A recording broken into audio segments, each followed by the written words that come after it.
Oke. Kalau generasi Uh, sandwich itu umumnya berarti generasi sandwich kan kita misalnya saya gitu ya, uh, membiayai orang tua. Membiayai itu artinya bukan kita ngasih sukarela ya, tapi harus membiayai kehidupan punya mereka. tanggung jawab. Ya, betul. Juga membiayai anak atau pasangan. Itu sudah Mhm. sebenarnya dengan begitu kita sudah masuk generasi sandwich sebenarnya, Dok. Mhm, mhm, Nah, mhm, dalam artian kita sendiri untuk hidup sehari-hari aja nggak cukup atau pas-pasan dan mhm, harus membiayai orang tua, membiayai anak juga gitu kan. Itu memang mhm, bisa dibilang situasi yang sulit. Dan mhm, itu termasuk dalam generasi yang spesial. Memang betul ya kalau dibilang sulit, sulit betul. Nah, cuma karena kita itu sulit, justru kita harus berjuang lebih keras. Jadi kalau kita berpikir mhm, positif, kita diberikan anugerah untuk belajar lebih kuat, kita untuk istilahnya belajar lagi atau nabung lebih kencang lagi, kerja lebih keras lagi gitu. Yang mungkin nggak dialami semua orang. Ya mhm, kan kalau mhm, mereka nggak generasi sandwich mungkin tidak akan bekerja sekeras kita. Kan logikanya seperti itu ya logika positifnya.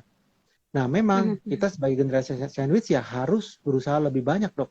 Mau belajar, mau kerja keras, bahkan ya memang kerja seharian gitu ya. Cuma kerja keras kita pasti akan terbayarkan ketika nanti mungkin 5-10 tahun kita melakukan itu secara rutin, pada akhirnya pasti bisa keluar gitu. Itu kan istilahnya memutus rantai ya, memutus rantai generasi sandwich. Itu cara satu-satunya sebenarnya dengan investasi. Kenapa sih mhm, generasi sandwich itu bisa terjadi? Intinya kan karena orang tua kita nggak punya dana pensiun, dok. Sumber masalahnya mhm, tuh di situ. Orang mhm, tua mhm. kita nggak punya dana pensiun, otomatis kan minta ke anak untuk sehari-hari. Sebetulnya bukan minta ya Ataupun tidak bahasanya. minta, itu kayak ada kewajiban moral gitu ya untuk kita tetap Ya, membiayai orang tua. ya, oke. Kewajiban itu tiap namanya anak punya kewajiban ke orang tua pasti. Nah, cuma bedanya ketika jadi generasi sandwich itu bukan sebatas hanya moral, tapi harus. Misalnya orang tua kita butuhnya 5 juta, kita harus ngasih segitu. Sementara kita Mhm, sendiri untuk sehari-hari nggak cukup misalnya. Jadi terpaksalah berhutang untuk biayain orang tua misalnya. Nah itu mhm, kan yang sering terjadi dok. Sedangkan kalau yang moral kita adanya sejuta yang ngasih 1 juta begitu kan.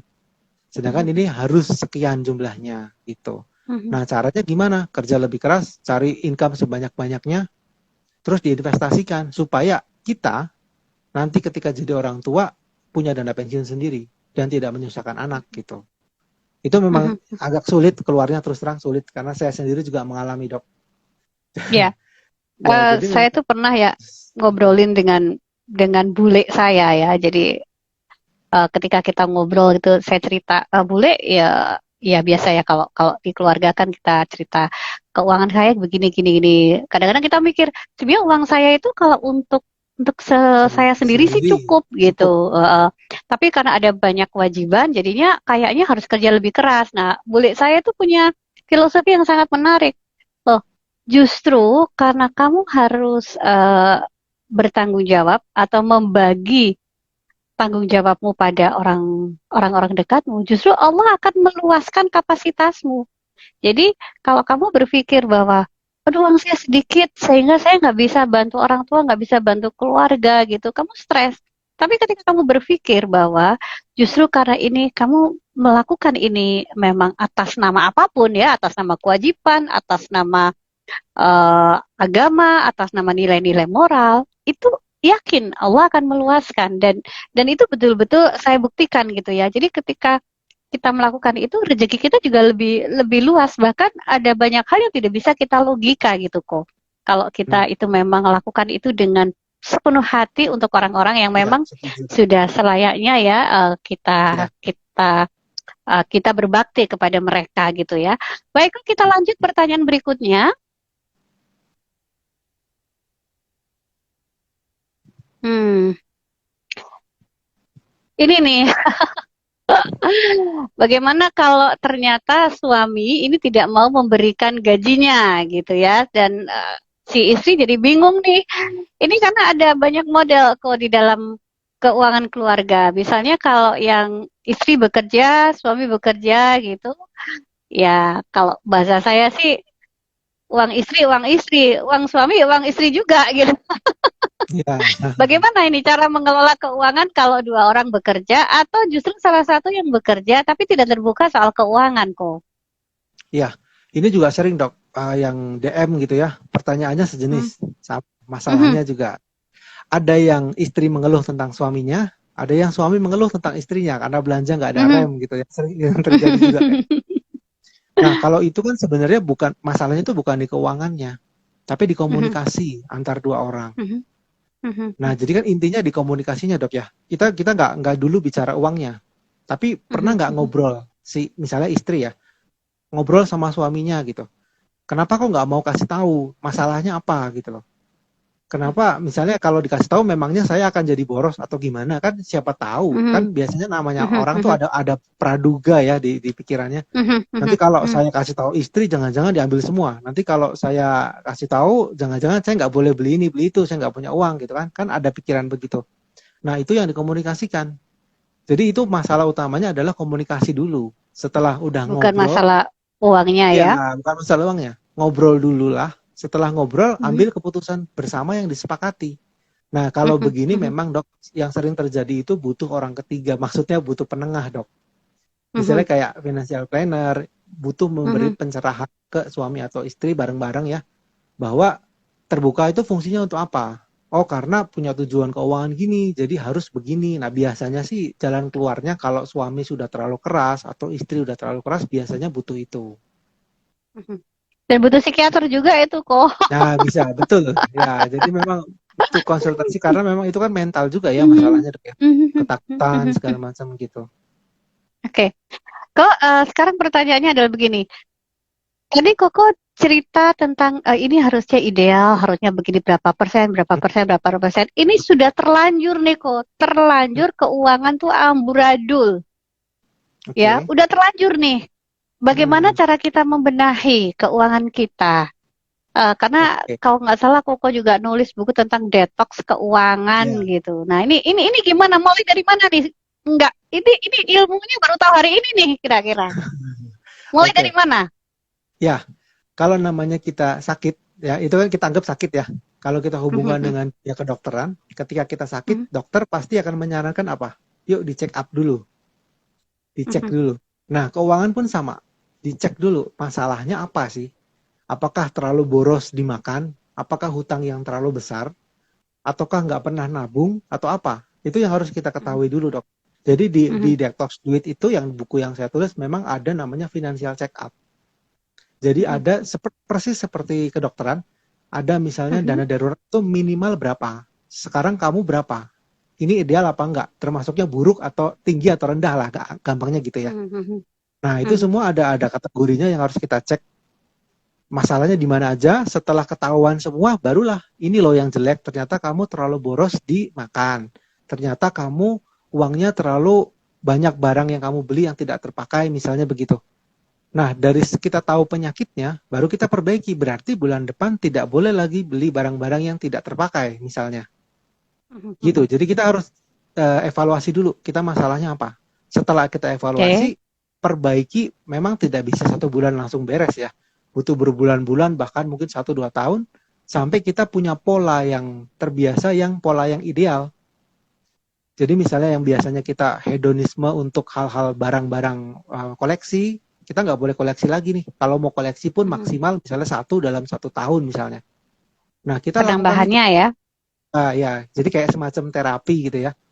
Kita Mhm. lakukan itu sampai ke idealnya seperti apa gitu dok. Jadi memang butuh proses persis sama seperti kesehatan juga.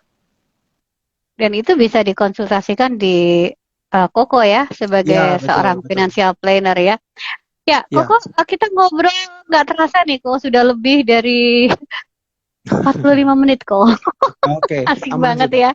Aman. Ini saya buka rahasia nih teman-teman. Jadi kalau mungkin teman-teman lihat saya, oh Putri Ida live dengan siapa ya? Itu saya tidak semata-mata saya sedang membagi ilmu misalnya, tapi saya juga sebenarnya ingin belajar kok. Jadi saya senang sekali dengan bisa bertemu dengan orang-orang baru di luar bidang saya. Saya juga jadi pengen belajar, termasuk saya juga ingin berbagi. Ini pertanyaan terakhir kok. Sejauh mana sih komitmen moral, kejujuran itu sangat berpengaruh terhadap keuangan kita karena di Instagram Koko itu ditulis gitu ya. Kalau kamu sering rugi ya atau sering Ah, ketipu, jangan-jangan hmm. kamu sendiri juga pernah melakukan perbuatan-perbuatan yang merugikan orang lain. Gimana tuh kok Ya, tentang moralitas dalam keuangan?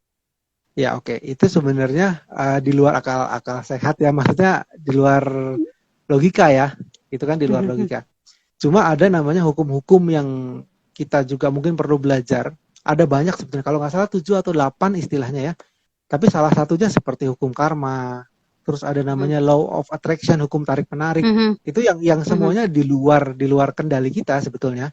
Tapi kalau kita melakukan itu secara tidak sadar, gampangnya gini deh, kita melakukan hal baik pasti akan menuai hal baik. Jadi tabur tuai ya dok ya. Nah dan itu juga berlaku di keuangan gitu. Percaya nggak percaya, walaupun kita secara keuangan biasa saja, tapi kalau kita nggak pernah nipu aja misalnya, ya kita mudah-mudahan tidak akan tertipu gitu. Tapi yang namanya kejadian kita nggak pernah bisa prediksi, tapi kita percayakan hal itu. Kalau kita sering bagikan hal yang baik juga akan datang sama kita. Gitu. Termasuk uang ya. Kalau kita misalnya contoh tadi di rumah tangga sebagai suami itu terbuka dengan istri, rezeki pasti akan mengalir lebih deras gitu. Kita percaya aja hal itu. Gitu. Jadi memang itu kepercayaan ya, lebih ke kepercayaan aja.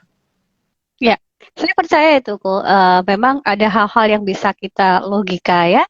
Ada yang memang itu adalah kalau kita ngomongnya itu adalah transendensi ya. Kita ada satu hubungan dengan kekuatan yang besar ya, yaitu yang kuasa tentunya. Yang ini sebenarnya pengatur dan perencana terbaik dalam kehidupan kita. Kita tetap harus percaya pada hal-hal seperti itu. Dan saya sepakat kok ketika kita juga berusaha ya untuk berjalan lurus, jujur ya. Mungkin kalau manusia sih kalau bersih-bersih amat sih nggak ada juga ya. Makanya kenapa ada zakat, kenapa ada derma.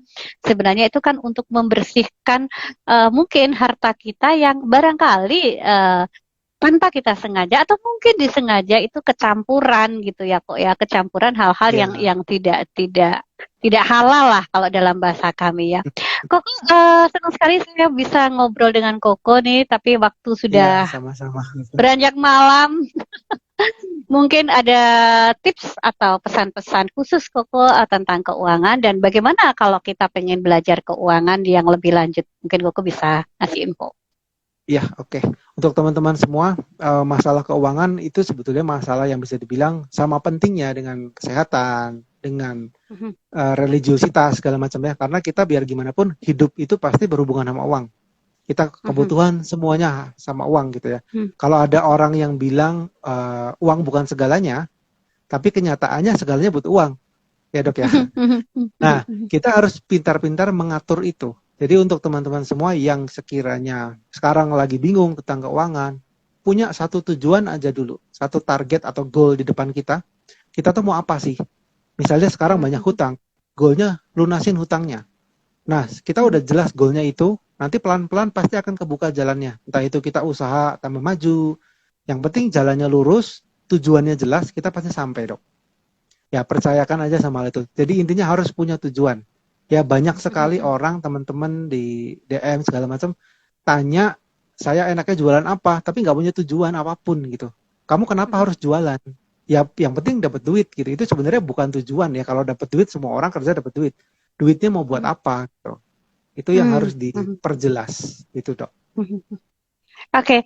Koko, terima kasih banyak hal yang kita dapatkan insight-insight yang sangat bagus ya.